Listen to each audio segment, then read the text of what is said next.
Hi, everybody. Belinda Sandor here with Jenny, a recent VA school grad, and I'm thrilled that she's here. Thanks for joining us, Jenny. Oh, I'm happy to be here, I think. Um, yeah, so thank you. I love talking to people who are in VA school and who've graduated, and I really love your story. You shared it with me again recently. So would you please tell us, like, where were you before you signed up for VA school, and where are you now? Okay. How long do we have? Uh, As long as you want. so I'm going to start at kindergarten. Okay. Um, no, but really, kind of the condensed version is I had worked in the admin field for, we'll say 30 plus years. It's longer, but that sounds better. Um, and typically in kind of higher level executive roles. But I just got to the point in 2021 that I just couldn't do it anymore. I'm a giver, which a lot of admins are, and I most of my career had really been pretty much taken advantage of because people just take advantage of that, whether they're doing it maliciously or not. They know you're going to do it, and they know you're going to get it done, and things just keep piling on. And I just was like, I can't do this one more day. I was tired of annual reviews where they stick to an archaic bell curve system that, oh, well, you're really a 5, but we can't give people a 5, and we can only have so many people at this. And and I walked out of a review and had gone over and above and was told, I think out of a 7, like I was a 4. And my mantra, this is the job I had before I left, I walked around that building going, I'm not a 4. I'm not a 4. I'm not a 4. Like it just, I was like, this is crazy. And I got tired of asking permission to go to doctor appointments or take vacation, or, I'm kind of a low level rebel. I'm not really out there, but, but I just was like, yeah, this does not sit with me anymore. So in March of last year, I decided I wanted to do this for a long time. I'm just going to start watching VA trainings, and spent my lunches sitting in my car watching trainings, breaks, watching things. I don't know how many VA school challenges I watched. Probably 3 or 4. Just kept watching, kept thinking, I can do this. Like I've been in admin for, all these years. I can do this. I don't need VA school. I don't need somebody to tell me what to do. I know how to do this work. But I would keep watching, like maybe I'm missing something. What am I going to do? And of course, thinking I can't afford it. Like, I'm just trying to start out. I only have this much money. So I can't pay for that, but I'm just going to do all the free stuff that I can do, and I'll figure it out. And I struggled, and I continued to struggle. And, nothing changes if nothing changes. And that's kind of the point that I got to. And I think what I didn't realize, and what probably a lot of people don't realize, is working a 9 to 5 in an office, or even working for an employer at home, is not the same as running your own business. You're working at home, but it's all you. I found out this week, I'm my IT department, trying to hook up a computer today, and, trying to figure out where these files go. And, I don't have anybody to call. It's me. And that's what I didn't know how to do. I didn't know how to run a business. I didn't know what I didn't know, basically. but you knew. so, so that's the silver lining, is that there's a Belinda, and she is accessible and available and happy to help.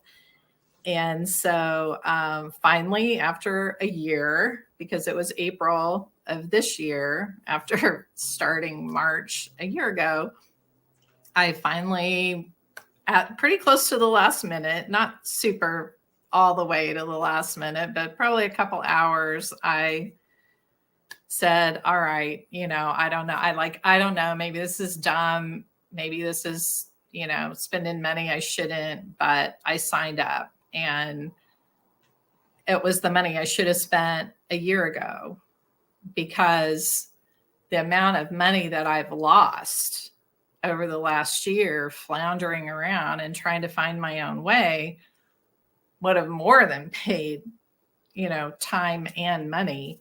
And it really, in the scheme of life, it is such a small investment for the amount of material and hours and just access to your brain. Like, there's no price tag for your brain. Like, it's just, you're just amazing. And anyway, well, that's where I am now. Yeah. Thank you. Thank you for that. Thank you. I love your story, because I think a lot of people struggle with that. We just keep thinking we'll figure it out. We'll figure it out. And while we're figure outers, I think there is a shortage of information on how to start a business from scratch that makes sense. So tell everybody a little bit about the support you received in VA school. So the study halls and the office hours and things like that. I didn't get to take advantage of those as much as I wanted to. There was one time a week that I could get on live that I pretty much tried to block my schedule.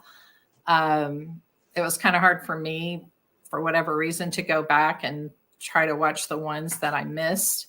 But it's great that they're available, and I still can.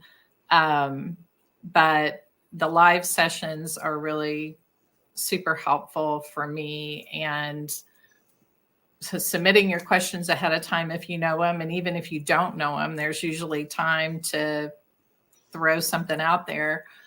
So that support's great. The support from your fellow class members is great, because, it's really a non-competitive. You would think that it wouldn't be. You would think, oh, everybody is going for the same clients and everybody whatever. And it's not like that at all. And it really is the whole community over competition. And, so just to have other women professionals who are now in my network, and my friends, even more importantly, and we refer each other for things. If something's not in my wheelhouse, I'll say, hey, so-and-so can do it. Or, people have thrown things my way, and it's, something else you just really can't put a price tag on. Mm-hmm. What was your biggest aha, so an aha, or maybe a thing you didn't expect?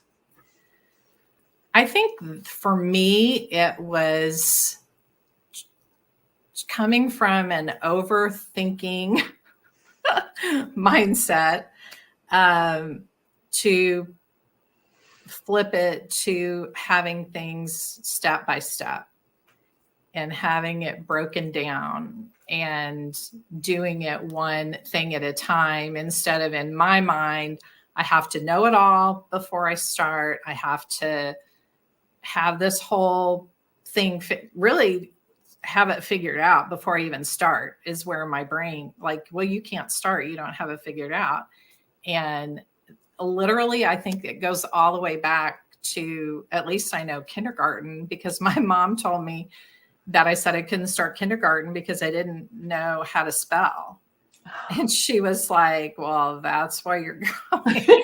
But at 5 years old, I was already like, I can't go there. I don't know all the answers. And so to, like I said, have you serve it on a silver platter and to continually smack me upside the head, and not literally, but through the computer, that it's one step at a time. Like, do this. And just like today, trying to set this computer up, I put it off for 2 days. I kept looking at the box, and every day my husband would come home and go, "Oh, you didn't get it set up yet." And I'm like, no, whatever. And so today I'm like, all right, I can't let him come home the third day and go, "Really, you didn't do this yet?" And I just, had to tell myself, one thing at a time, open the box, take the packing material out, and then I couldn't find any directions. And I'm like, did they really sell me this whole thing with no directions? But I finally found one little piece of paper, and do this, plug this in. And, it's just a whole different mindset for me to just stop freaking out over the whole thing and just take it one step at a time. Yeah. That's a great insight. That's a really great insight. So what was your favorite thing? What was your favorite thing about VA school? Oh, let's see. My favorite thing. Well,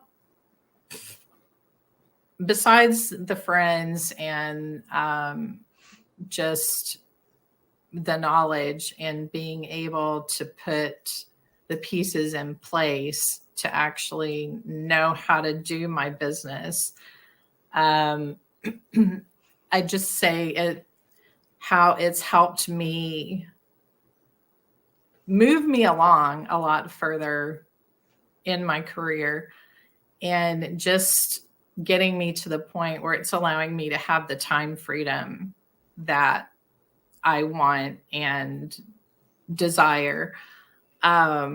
Just like this week, we got back Sunday night from a vacation that I did not have to ask permission to go on.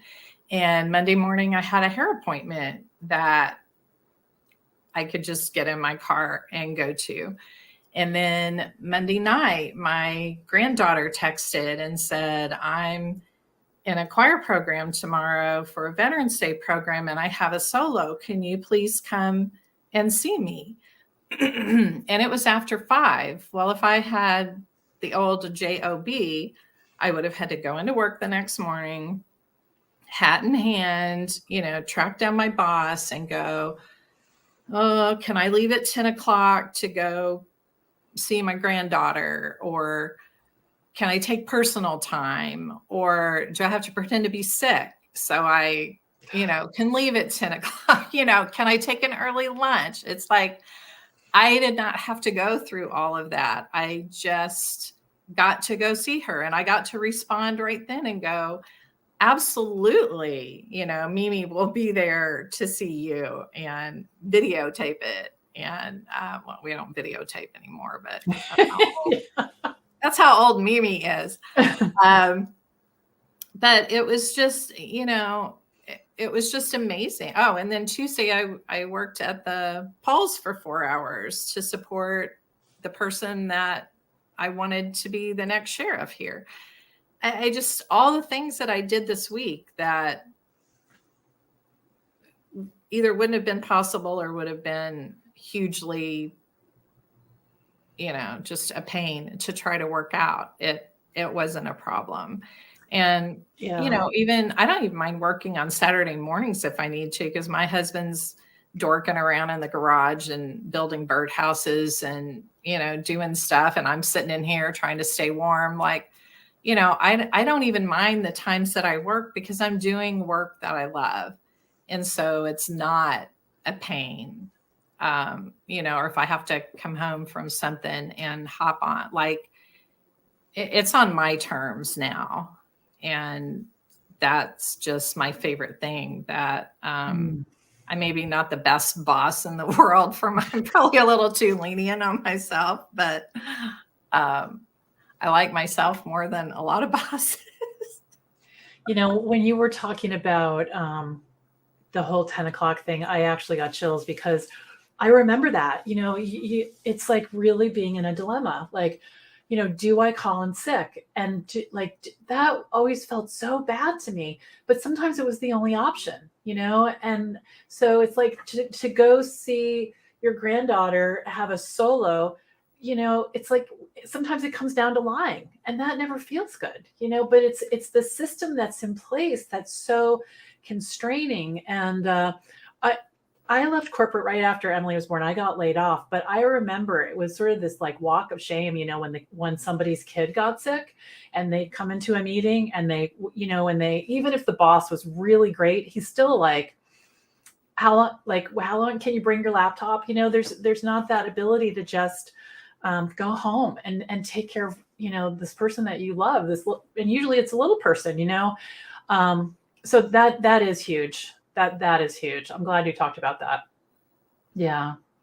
So is there anything else you want to share about your experience or advice you'd give?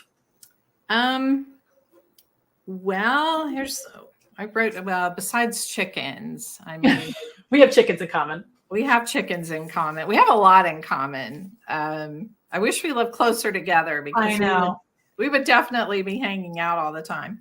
But I had to write notes because I had being a writer, it's like, oh, I don't want to forget to say this or that. But, one of the things I wanted to say is if somebody is on the fence, that absolutely unequivocally, and then I'll start crying. But absolutely, yes, do this. Like I said earlier, you don't know what you don't know, but it's all right there. It's all, all the magic is right on the other side of that door, for you to say yes to yourself, to say, yes to this experience, and just stop second guessing yourself, because I was on 100th guessing. So we were way past second guessing. Doubting yourself, doubting, is this what I need to do? If somebody at all is considering VA school, there is nothing to lose. I can't even if it was, $5,000 or something, it would be like, it is so worth it, because it's just, and I've beat the phrase to death, but you just can't put a price on it, on what you get, on the experience, on the knowledge, on the friends, on just finally being able to do what you've always wanted to do. Just say yes. Yeah. Thank you. Thank you for being so generous with your story. I really appreciate it. And I know there are people, sometimes people will say to me, I just signed up for VA school after I watched every single video of all your students. And that just reinforces for me how important, everyone's story is, and how helpful it is in deciding what's next for you. So I appreciate it. Well, and I'm not big about throwing my age around. I like to have everybody think I'm way younger, but I turned 62 this year. So, I am so proud of these girls who are jumping in now and not waiting until they're my age. I just keep telling them, oh my gosh, you guys have so many years to do this and to, be wildly successful. And there's a chicken on my logo, on my business logo, and it's twofold. It's partly because we do have chickens, but partly because I literally chickened out for 20 years on starting this business. And it's just a visual reminder when I see that little chicken, keep going, don't chicken out this time. And there's been plenty of times, mostly before VA school, but when I thought, oh, that I can't do this, I can't figure it out, or I'm just not meant to do this, or whatever. But you can, and you hold everybody's hand and show them the way. So I can't believe I get to do this. Sometimes I go out, I do, I'll have a conversation like this. I'll go out in the kitchen, Greg will be there, and I'll say, I don't even believe I get to do this. I love VA school and the community and women like you. And I wish we lived closer too. We're going to have to figure out how to get together. For sure. I don't have to ask for vacations. So. Right. Me neither. It's such a great lifestyle. Well, thank you so much for sharing. I really appreciate it. And I really want to reinforce for anyone, who's on the fence, just to make a decision. I think being indecisive about this is much more torturous than saying yes or no. So if you're on the fence, jump on one side or the other. And I hope you'll jump over here. All right. Absolutely. Absolutely. Because we're over here. That's right. Bye for now. Bye. Thanks.